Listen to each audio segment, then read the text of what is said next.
Well, Donald Trump has never been able to convincingly express sympathy or sorrow for anyone other than himself.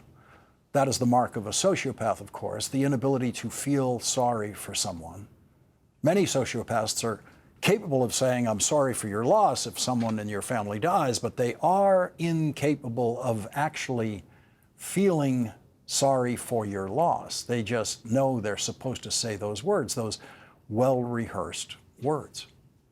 But the laziest and most mentally vacant president in history, Donald Trump, as he approaches 80 years old, no longer has the energy or the concentration to be able to continue to pretend that he feels sorry for even the members of the American military killed in service in his war. No president has ever gotten this wrong until Donald Trump. Acknowledging and honoring American military deaths is something every president got right.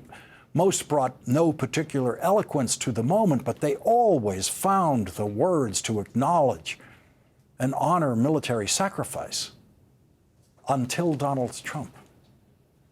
Last night at 9:17 p.m., with the cameras rolling, Donald Trump's mind and feelings appeared to be in apparent sociopathic lockdown, possibly, when he was asked about the 6 Air Force personnel on a refueling plane that crashed in Donald Trump's new war zone.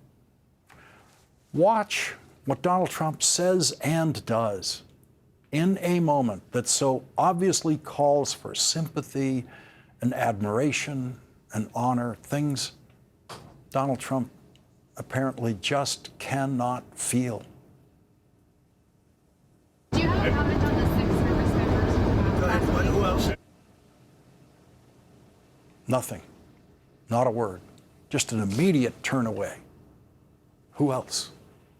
Who else has a question that's not about the war dead? 6 American Air Force personnel lose their lives in a refueling accident in Donald Trump's war, and Donald Trump doesn't have a word to say about them and their sacrifice and their families' suffering. Air Force Sergeant Tyler Simmons, age 28, of Columbus, Ohio, was on the plane that went down. Here's what Tyler Simmons' cousin and grandmother said to a local NBC affiliate yesterday afternoon, several hours before Donald Trump could not think of a word to say about the sacrifice Sergeant Simmons made and the suffering of his family. This could have been prevented. We didn't need to be in this war. You know, this is uncalled for. And this is what we get. Families are suffering right now. Not only our family, but there are other families that's lost loved ones. And just to create a war because you want to create a war, it's not right. It is not right. The 5 others whose deaths Donald Trump refused to even acknowledge or comment on are Major John Klinner, 33, of Auburn, Alabama; Captain Ariana Savino, 31, of Covington, Washington; Sergeant Ashley Pruitt, 34, of Bardstown, Kentucky. The other 3 on that plane were all from Ohio, serving in the Ohio Air National Guard. They were Sergeant Tyler Simmons, Captain Seth Koval, 38 years old, of Stoutsville, Ohio, and Captain Curtis Angst, 30, of Wilmington, Ohio. The dignified transfer will take place Wednesday and be closed to the press at the request of the families. That doesn't mean Donald Trump won't try to find some way to exploit the dignified transfer, as he did exploit the first dignified transfer that occurred during his war. Donald Trump disgraced himself as the only president in American history who has tried, or would even consider trying, to raise money over the bodies of the war dead in a war that he started. Donald Trump has sent out a fundraising email using a photograph of Donald Trump wearing a ridiculous and disrespectful hat at that dignified transfer. Any other president would be immediately rebuked by unanimous votes of the House and the Senate on a resolution condemning the president for dishonorable behavior, at a minimum for doing something like this. MS Now reports Donald Trump's fundraising email with the photograph exploiting the war dead tells the victims of that email solicitation, quote, as a national security briefing member, you'll receive my private national security briefings, unfiltered updates on the threats facing America, the straight truth on border invasions, foreign adversaries, deep state sabotage, and every danger the fake news hides. You'll get the inside scoop direct from me, President Trump. And imagine being stupid enough to receive that email and send in that money, believing you were going to get something truthful from Donald Trump. Donald Trump continues to deepen his pathological lying about his war, saying today he has spoken to a former president, a Democrat, who supports his war. That is, of course, an obvious lie. Each of the former living Democratic presidents, Bill Clinton, Barack Obama, and Joe Biden, issued statements saying that no, none of them talked to Donald Trump about his war.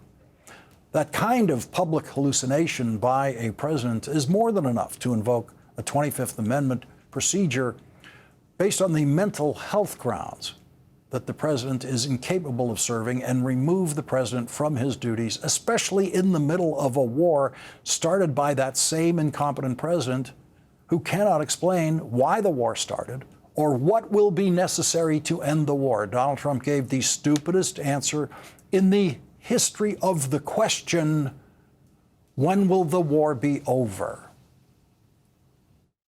I don't think it's going to be long. When it's over, this is going to bounce right back so fast. When are you going to know when it's over? When I feel it. Okay. I feel it in my bones.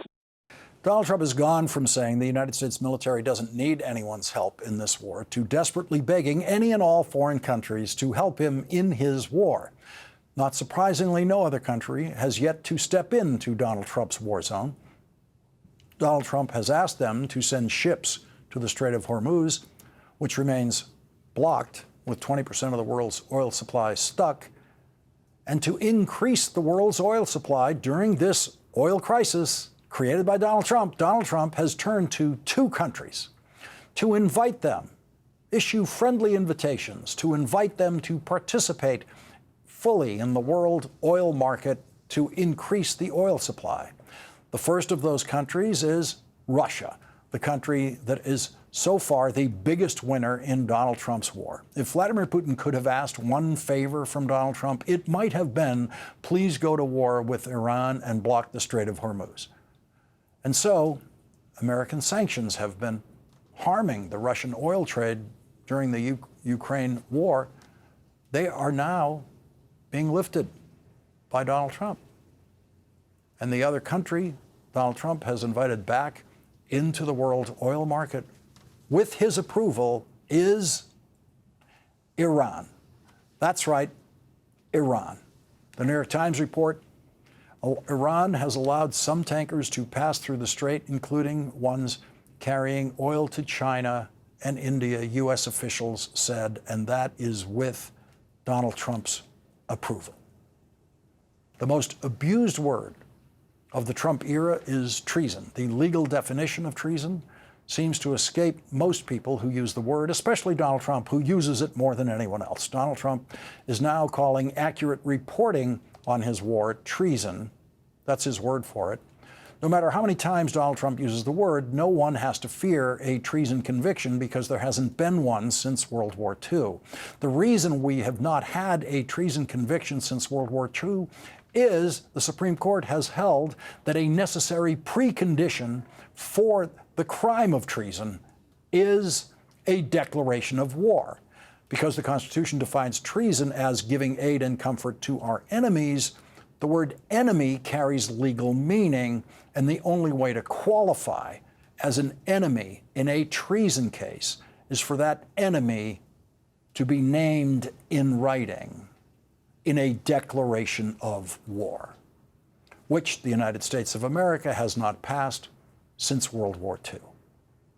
And yes, it's outrageous and further signs of Donald Trump teetering on the brink of dementia.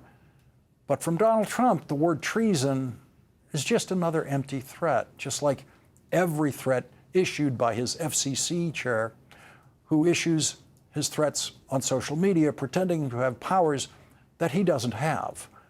Brendan Carr is the only deranged FCC chair in American history, the only one who imagines he has powers that don't exist when he threatens to revoke licenses of broadcast networks if their reporting on Donald Trump's war is accurate. The FCC chair has no such power, no matter what the networks do. He is a clown playing to an audience of one who is an ignoramus. And so accurate television reporting about Donald Trump's war will continue, and Donald Trump will continue to describe reporting on his war dead as treason. And when he's asked about it, he will immediately turn away from that question and ask the White House press corps, who else? And that next compliant reporter will do what they always reliably do for Donald Trump in the White House press corps. They will change the subject. And tonight the question remains, who else? Who else is going to die waiting for Donald Trump to feel it in his bones that it's time to end his war? Who else is going to die and have their deaths ignored by the president who sent them into war? The president who feels nothing. Who else?